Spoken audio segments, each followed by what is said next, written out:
지난 이틀 전에 라이브를 했을 때 당시에 주봉인데 조금 더 위로 올라왔었거든요. 여기 조금 더 위로요. 근데 지금 약간 더 가라앉았습니다. 그죠? 어제 좀 더 가라앉았고 오늘 약간 오르나 싶더니 이 정도 있는 거예요. 그래서 다시 한번 리뷰를 해보도록 하겠습니다. 저번에 유사성, 어떤 것과 유사성을 많이 봤었냐면은 바로 이 부분이 2018년 11월부터 2019년 한 4월 요 기간 떨어지고 횡보했던 이 기간과의 상당히 유사성, 그리고 특히 이 부분과 유사성을 얘기했었죠. 긴 장대 양봉을 꽂고 나서 잠깐 주봉상으로 요런 모양의 캔들이 있었고, 그 다음에 2주간의 음봉이 발생했었다. 현재까지는 요 모양이 아직까지는 유사하네요. 이거보다 비트코인 가격이 조금 더 올라도 상관없겠습니다. 그죠? 그럼 이제 포인트는 뭐냐? 과연 이 패턴대로, 물론 패턴은 아주 똑같이 갈 거라고는 전 모르겠지만 아무튼 이 패턴대로 갈지를 한번 주목을 해볼 만합니다. 그 근거에 대해서는 저번 시간에도 말씀을 드렸죠. 현재 지금 6월 말입니다. 벌써 6월 말, 그러니까 월 말이기도 하고 분기 말이기도 하고 그리고 상반기의 말이기도 합니다. 지금 6월 이제 말에 돼서 뭐 정리될 게 되게 많죠. 그래서 아서 헤이즈의 뭐 말을 좀 빌려온다면은 6월 말까지 이걸 뭐 갚아야 되고 뭐 이렇게 정리해야 될 부분인데 이게 이제 수면 위로 드러날 가능성이 높다. 그래서 6월에 지금 이것이 터지면 7월 초까지 해가지고 영향을 받을 가능성이 있다. 그러면 현재 6월 23일이니까 다음 주 그리고 그 다음 주까지, 이때는 미국 뭐 공휴일이라고 하죠. 그래서 7월 4일은 노니까 실제 뭐 7월 5일부터 뭐 문제가 터진다면 터질 수도 있다라고 있기 때문에 지금 앞으로 2주 정도는 상당히 조심해서 봐야 될 것 같습니다. 지금 더욱이나 이따가 또 말씀드리겠지만 지금 대외적으로 막 지금 어지러운 상황입니다. 그죠? 그래서 암호화폐 또한 그걸 지금 피할 수 있는 상황이 아니기에 지금 마음은 다들 아마 급하실 거예요. 불안한 거죠. 그러니까 지금은 떨어질까봐 불안한 것보다 내가 지금 코인을 매수하지 않아서 나 빼고 올라갈까봐 이제 불안한 그런 포모 같은 이런 심리, 요게 좀 더 강한 것 같아요. 항상 이게 강했어요. 그러니까 내가 사서 떨어져서 물리는 이 고통보다 나는 사지 않았는데 나 빼고 막 다 올라가는 이런 박탈감, 예, 이런 걸 이제 포모라고 하는데 요거에 대한 상실감이 더 커요. 항상. 그래서 이것 때문에 걱정하신 분들이 계시는데, 근데 이미 좀 물려 계신 분들도 많아요. 어떻게 하다가 이번에 또 들어오신 분들도 이렇게 얘기하셨는데, 일단은 저는 제 기준에서 말씀을 드릴게요. 뭐 정답은 없어요. 각자의 그 투자 리스크에 대한 감당과 시장에 대한 장기인지 단기인지에 대한 그런 시각 차이, 그리고 또 개인적 성향이란 게 있잖아요.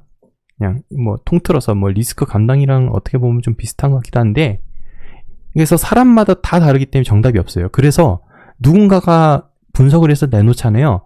누구는 그것이 맞고 해가지고 잘 맞는다 했는데 누구는 또 하나도 안 맞는다, 그런 얘기가 나올 수밖에 없는 게, 이게 사람마다 성향이 다 달라서 그래요. 근데 그러니까 저 같은 경우는 좀 아시다시피 좀 보수적으로 접근하는 편이죠.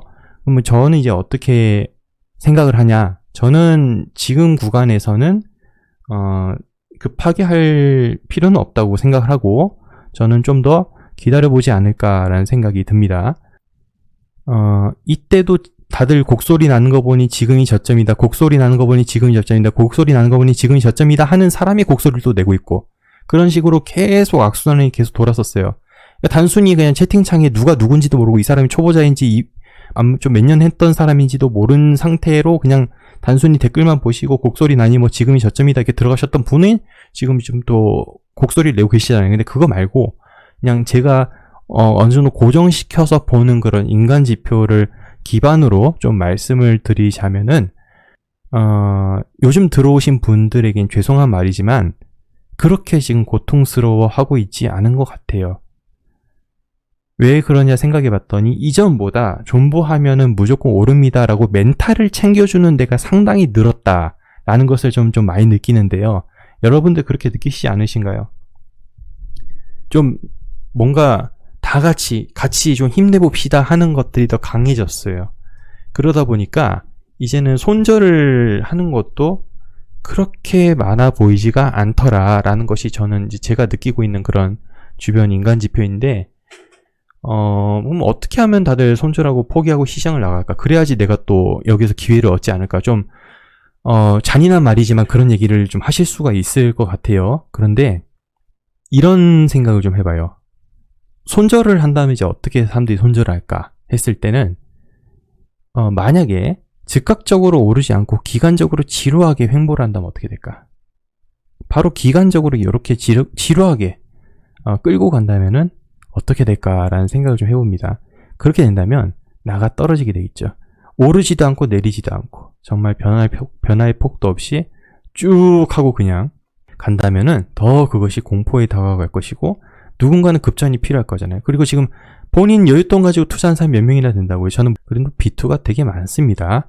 그렇기 때문에 그런 이자 감당, 지금 이자도 오르고 있잖아요. 지금 아주 안 좋은 상황이잖아요. 이자도 오르고 있는데 또 원금 상환도 걸려 있고 그 외에 또 잠깐 빌려와서 잠깐만 불렸다가 나가고자 했던 돈들인데 그 돈이 지금 뭐 시간이 이제 갚아야 될 시간이 이제 도래했다던가 이런 식으로 개인들에게 이렇게 좀 이런 위협이 다가온다면 어쩔 수 없이 이제 손절할 수밖에 없는 때가 오겠죠.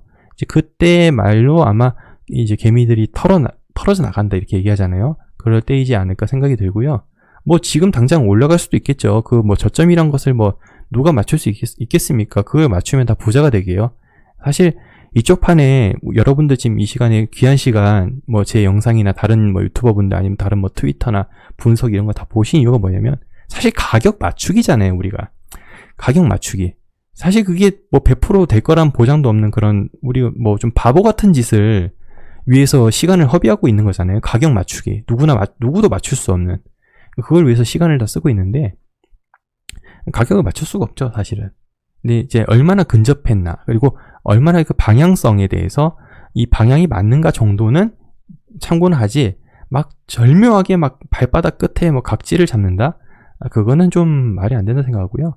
뭐든지 이제 좀 분할로서 대응하는 것이 맞지 않나 생각되고, 내가 이 가격이 싸다고 개인적으로 판단이 된다면 매수를 하는 것이고, 내가 개인적으로 이 가격이 비싸다 생각되면 뭐 좀 내려올 때까지 기다려 보는 것이고, 뭐 그 차이겠죠. 그래서 그 정도로 이렇게 해가지고 각자 개인의 성향별로 보시면 될 것 같고, 아무튼 다시 한번요, 지금의 주봉 현재까지는 이 상황과 상당히 유사한데 앞으로 2주간에 어떤 일이 벌어질지는 우리가 좀 지켜봐야 될 문제인 것 같습니다. 그래서 요거 좀 잠깐 좀 말씀을 드렸고요. 지금 전체적인 상황을 좀 말씀을 드리자면은 이 상황에서 반등을 한다면 첫 번째 저항을 맞는 가격이 바로 23,000달러가 될 것이라는 분석이 있습니다. 뭐 상당히 일리 있죠. 23,000달러.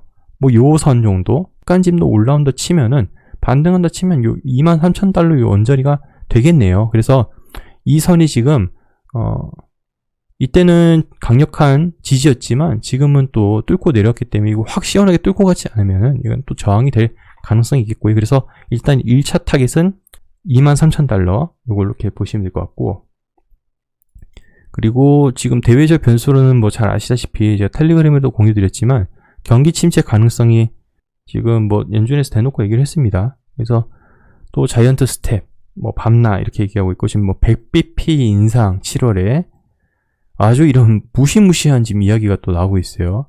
그러니까 지금 이 모든 물가 오른 것에 대한 책임을 연준으로 다 돌리고 있는 상황이 말도 안 되죠. 이게 사실 뭐 공급적인 쇼크에서 발생하는 인플레도 지금 작용을 하는데, 그러니까 지금 할 수 있는 것은 소비 사이드를 죽이는 거, 소비를 어떻게 해서라도 죽이겠다라고 나이 대놓고 얘기를 했으니까. 그래서 그렇게 하려면은 자꾸 금리를 올려서 통제를 하지 않을까. 이런 이건 투자에는 별로 좋지 않습니다. 그리고 일론 머스크 또한 가까운 시일 내 미국 경기 침체 될 수도 있다고 경고를 하고 있죠. 이거 보면은 지금 뭐 좋은 소식들이 없어가지고 힘 빠집니다. 근데 이번에 파월이 어떤 얘기를 했냐면, 암호화폐 권한 범위 명확히 해야 스테이블 코인의 MMF와 같다라고 얘기하는데, 여러분 이거 놀랍지 않으십니까? 파월이 스테이블 코인을 이야기를 했다는 게 안 놀라우십니까? 저는 이거 그냥 왜 다 지나가지? 라는 생각이 들어요. 아니 언제서부턴가 사실 미국이 암호화폐 그렇게 관심 없는 척 했잖아요. 그러다가 언제서부턴가 이제 자꾸 뭐 이야기가 나오더만 이제 연준 의장이 스테이블 코인에 대한 이야기가 저번에도 나오고 이번에도 나오고 있습니다. 그런데 이게 왜 여러분 이상하지 않으십니까? 이래도 스테이블 코인 망할 거라고 생각하십니까? 이번에 테라 루나 사건 때문에 스테이블 코인, 특히 알고리즘 스테이블 코인에 대한 인식이 아주 안 좋아졌습니다. 자, 그렇다면 스테이블 코인 망할까요? 뭐 테더까지 지금 불 번지고 있는데 망할까요? 저는 그렇게 생각하지가 않습니다.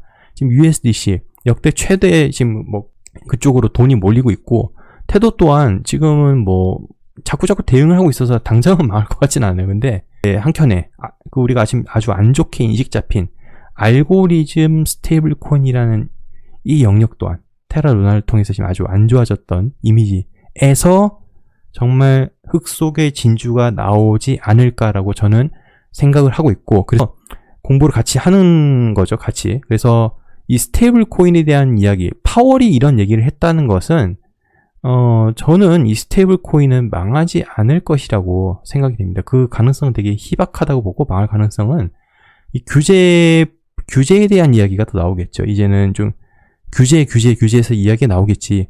그죠?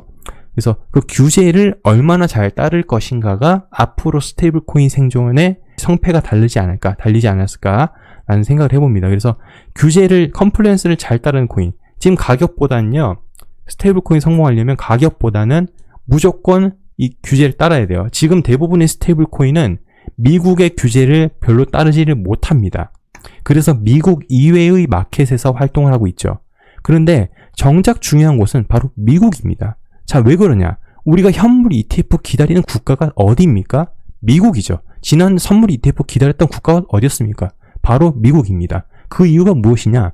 과거 금 ETF에서도 거래량의 절반 이상이 바로 미국을 차지했을 정도로 미국이란 마켓 없이는 이 돈이 뺑뺑뺑 돌지를 못합니다. 그렇기 때문에 반드시 미국의 규제를 만족시킬 수 있는 프로젝트가 나와야지 더 큰 성공을 거둘 수 있지 않을까, 장기적으로요. 건전하게. 그러니까 우리가 지금 뭐 잠깐 펌핑 먹고 뭐 나오겠다, 단기적으로 나오겠다. 그럼 사실 이런 규제, 이런 거 볼 필요가 없는데, 좀 장기적으로 보시고 그 코인에 대해서 좀 진심이신 분들일 경우에는 이런 규제 상황, 특히 미국의 규제 상황을 잘 따를 수 있는 암호화폐 프로젝트, 좀 느려도 그렇게 차곡차곡 갈 수 있는 프로젝트에 좀 더 비중을 두는 것이 저는 맞다고 생각을 합니다.